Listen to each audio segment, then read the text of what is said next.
Hai, jumpa lagi teman-teman dengan saya Erik. Dan untuk video saya kali ini, saya masih akan melakukan review dari alat yang juga waktu itu sempat disupport oleh pihak Stanley Black & Decker kepada saya untuk kelas gratis saya. Kali ini saya akan melakukan review untuk screwdriver, cordless screwdriver dengan tipe KC4815.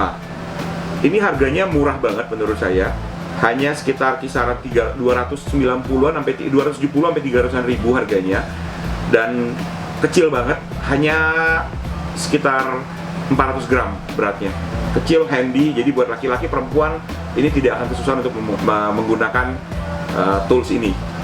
Nah, jadi kalau kita lihat toolsnya kecil, dalam satu kotaknya, dalam paket pembelian kita dapat apa aja.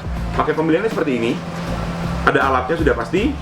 Lalu kita dapat 15 bitnya. Dan satu yang saya suka adalah kita mendapatkan mata obeng minus, apa itu namanya, saya nggak tahu istilahnya, yang sangat-sangat kecil sekali.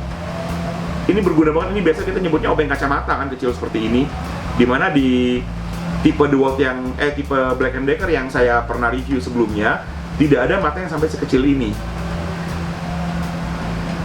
Jadi kembali lagi dapat 15 drill bit, dapat 15 bit dan juga mendapatkan satu buah extensionnya, chargernya digunakan kelas 2. Kelas 2 maksudnya sudah full, anti shock, dia ada teknologi anti shock sehingga relatif aman. Lalu di belakangnya kita dapatkan juga manual booknya.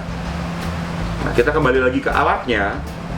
Dari alatnya sendiri kecil, handy, ringan banget. Lalu yang saya suka dari alat ini adalah kalau yang saya punya sebelumnya itu hanya satu posisi tembak seperti ini. Tapi ini dia dengan kita tekan tombol di atasnya, kita bisa rubah menjadi lurus, sehingga relatif lebih gampang untuk kita melakukan penyekrupan baik buka ataupun tutup. Lalu setelah itu juga di alat ini sendiri ada indikator baterainya. Lalu juga ada lampu LED. Lampu LED-nya harus dipencet, bukan otomatis. Cak, ini bukan cak tetapi spindle yang dipakai ini adalah 6 mili. Lalu bisa ada pengaturan torsi, speednya dari 1 sampai di sini tulisannya 6 tapi masih ada 2 titik lagi, jadi 8. Sama untuk yang loss, untuk kalau kita mau nyekrup langsung tanpa ada berhentinya. Nah, bagaimana kekuatannya? Coba sekarang kita lakukan tes. Saya akan lakukan tes di satu buah papan jati Belanda ini. Saya akan gunakan skru gipsum aja. Saya gunakan skru gipsum.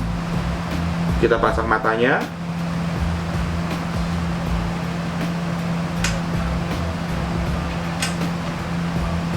Dia magnetize ya.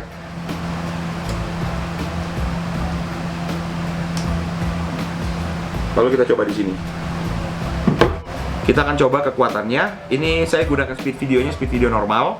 Jadi tidak dipercepat atau diperlambat. Kita akan mulai.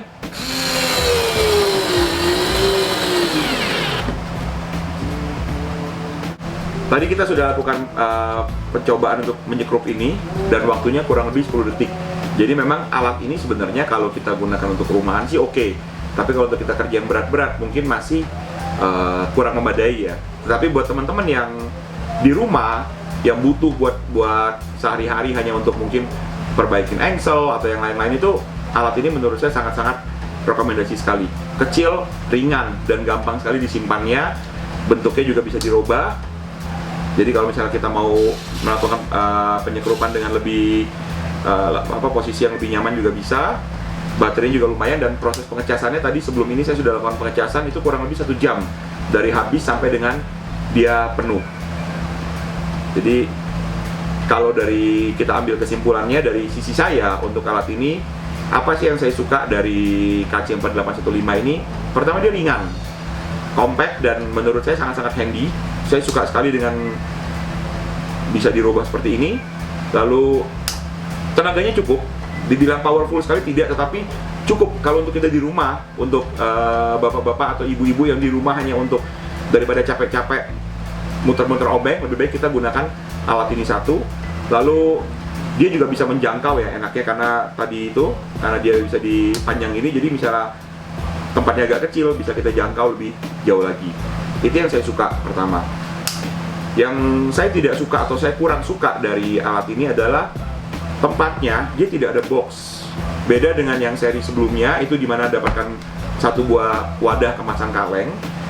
Lalu yang kedua juga dia tidak ada tempat untuk bitnya, sehingga bitnya akan sangat-sangat berantakan. Jadi kita harus sediakan satu pouch khusus untuk menyimpan bitnya supaya nggak berantakan. Dan yang ketiga, dibandingkan dengan yang pernah saya review sebelumnya, nanti link akan saya berikan di keterangan, di caption di bawah, link untuk video review saya sebelumnya. Lokasi matanya ini di tengah. Kalau yang seri sebelumnya dia di atas, sehingga kalau dia di atas, dia bisa menjangkau sudut-sudut yang agak dekat dengan tumpuan, agak dekat dengan penahan di atas. Jadi ini yang agak susah karena dia terlalu di tengah, sehingga menjadi kurang handy untuk sudut-sudut yang sempit. Itu aja sih. Tapi kalau ditanyakan ke saya, Om, ini layak nggak sih untuk dibeli kalau untuk rumah tangga atau untuk rumahan? Menurut saya sangat-sangat layak, karena ringan banget dibandingkan dengan yang seri sebelumnya. Ini jauh lebih ringan. Terus harganya juga nggak mahal, hanya sekitar 270-300 ribu tergantung dari tempat Anda membeli, di Tokopedia ataupun di Lazada dan di online shop lainnya. Jadi oke sih untuk dibeli alat ini untuk disimpan di rumah, just in case untuk kita pakai misalnya ada sesuatu yang rusak atau harus kita kencangkan bautnya. Alat ini sangat oke sekali. Jadi teman-teman, demikian video review dari saya. Sekali lagi saya ingatkan, kalau untuk alat selalu berpegang bahwa belilah alat yang kita mampu dan maksimalkan alat yang kita miliki.